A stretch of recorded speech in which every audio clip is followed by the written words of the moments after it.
ஆனா நீங்க பாருங்க, அவங்களுக்கு நிவாரணம் குடுக்குறாங்க. அது இறந்தது யாரு தெரியுமோ? துப்புரவு தொழிலாளி. கரெக்ட்டா?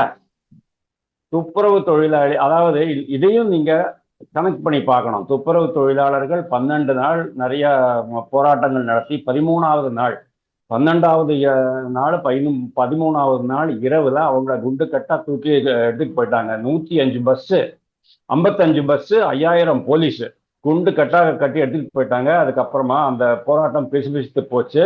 அதுக்கப்புறமா அவங்களுக்கு வந்து டிஎம்கே ஒரு ஒரு ஒரு நாடகம் போட்டுச்சு. எப்படி அப்படின்னா, துப்புரவு தொழிலாளர்களுக்கு வந்து பணியில் இறந்தால் 10 லட்சம் காப்பீடு கொடுக்கப்படும்.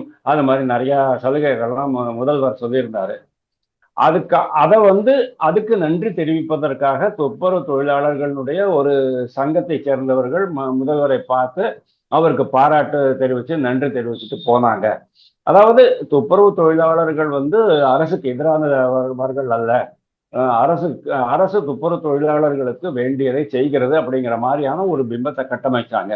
அதுக்கு காரணம் என்ன அப்படின்னா, அவங்களுக்கு நல்லாவே தெரியும் துப்புரவு தொழிலாளர்கள் மாதிரியே மற்ற துப்புரவு தொழிலாளர்கள் அதிருப்தி அடைந்திருக்கிறார்கள் அப்படின்னா, அதே மாதிரியே மற்ற தொழிலாளர்களும் ஃபார் எக்ஸாம்பிள் ஆசிரியர்கள் இருக்காங்க, பணி நிரந்தரம் செய்யப்படாத ஆசிரியர்கள் இருக்கிறாங்க, அரசு ஊழியர்கள் இருக்கிறாங்க, செவிலியர்கள் இருக்கிறாங்க, போக்குவரத்து துறையில நிறைய பேர் இருக்கிறாங்க. இவங்க எல்லாருமே அரசுக்கு எதிராக மாறிவிடக் கூடாதே அப்படிங்கிற ஒரு பயத்துல என்ன பண்றாரு மு க ஸ்டாலின், மக்கள் வரிப்பணத்தை எடுத்து வாரி வழங்கிக்கிட்டு இருக்கிறாரு.